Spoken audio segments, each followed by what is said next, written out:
Aydındır ki, İran vurdum xəbərdarlığı ilə vurulmayacaq. Bu daha çox ziyan və xeyrin qarşısı alına biləcək təhlükəsizlik tədbirlərinin dəqiq analizindən sonra baş verə bilər. Belə ki, İran regionda nəqliyyat logistika xətlərinə nəzarət edir və istənilən uzun müddətli münaqişə bu sistemi sıradan çıxarda bilər. Bundan isə həm region ölkələri, həm də onların tərəfdaşları zərər görəcək. Ekspertlərə görə İran belə bir mənzərə yaranmasın deyə regiondakı proksi qüvvələrini hərəkətə gətirə bilər. Elə Yemənin Ənsarullah hərəkatının Vaşinqtona İrana hücum etsəniz gəmilərinizi batıracaq açıqlaması da bu qəbildəndir.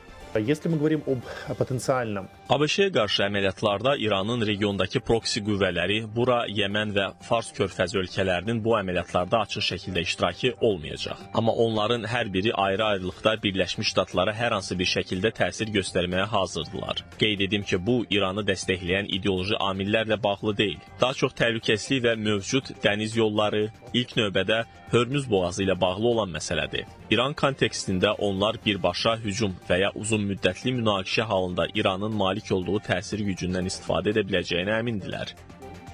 Buna görə də İrana dəstək nümayiş etdirirlər. Yayda baş verən eskalasiyanı xatırlayırsınız. İranın əsas hədəfi Fars körfəzindən çıxışı bloklamaq idi. Bu baş versəydi, ərəb ölkələri bundan daha çox zərər görəcəkdi.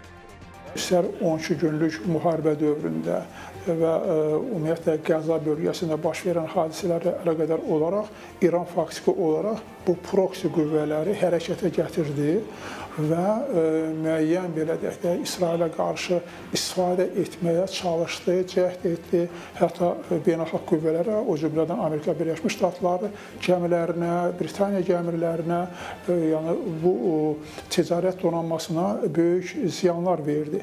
Hətta beynəlxalq bir koalisiya da yarandı bu Xusilərə qarşı. Yemənin Ənsarullah hərəkatı xəbərdarlığında bölgədəki mövcud Birləşmiş Ştatlara məxsus gəmiləri nəzərdə tutur. Oxşar açıqlama İran rəsmiləri tərəfindən də səsləndirilir. İran parlamentinin Milli Təhlükəsizlik Komitəsinin spikeri İbrahim Rızai Amerika Birləşmiş Ştatlarının hərbi əməliyyatlarına cavab olaraq cavabımız yalnız Amerika hərbi bazaları ilə məhdudlaşmayacaq olub. Bölgədə eskalasiya təhlükəsi səbəbindən İran hava məkanından PUA və özəl təyyarələrin istifadəsinə 3 aylıq qadağa qoyub. İran qırıcı təyyarələri isə Təbrizin şimal-qərb hissəsində Niavaran və Cənub Dezvan və Əhvaz bölgələri üzərində səmada patrol xidmətini gücləndirib.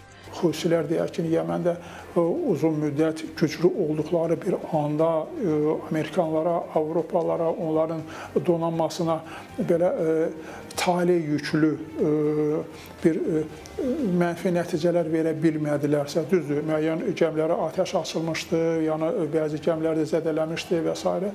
Amma mahiyyət etibarilə bunlar böyük koalisiya üçün o qədər həll edici məsələlər deyil. Yəmənin qonşuluğunda Səudiyyə Ərəbistandır. Səudiyyə Ərəbistanda Amerika Birləşmiş Ştatlarının demək fəaliyyətini tam dəstək verir.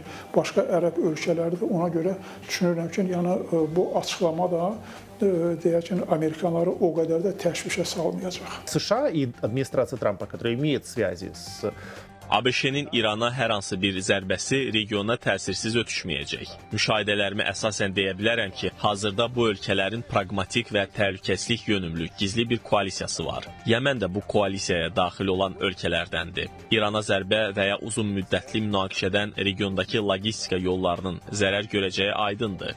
İsrail də ziyan görəcək, amma Rusiya bundan qazana bilər. Yaranmış vəziyyətdə nefti daha yüksək qiymətə satmaqla. NATO ölkələrinə gəlincə, orada da vəziyyət 50-50-yədir. Əksər Avropa ölkələri bu məsələdə neytral olmağa çalışacaq. Aydındır ki, İrana dəstək olanlar arasında Çin və Rusiya da olacaq. Məlumata görə hərbi dəniz qüvvələrinin 300 sürətli qayığı Fars körfəzində yerləşdirilib və döyüşə hazır vəziyyətdədir. Peyk görüntüləri isə İordaniyadakı hava bazasında Amerika F-35 qırıcı təyyarələrinin olduğunu göstərir. Qeyd edək ki, bu baza İran sərhəddindən 900 kilometrdən az məsafədə yerləşir. Bağdad Today mənbələrinə görə Qətər rəsmiləri bu həftənin sonuna qədər bölgədə qeyri-adi bir şeyin baş verəcəyi qənaətinə gəliblər. Ehtiyat tədbirləri çərçivəsində İranın qərbində daha az mülki uçuş qeydə alınır. Avropa şirkətlərinin əksəriyyəti isə İranla yaranmış gərginlik fonunda mümkün eskalasiya səbəbindən İsrailə uçuşlarını ləğv ediblər.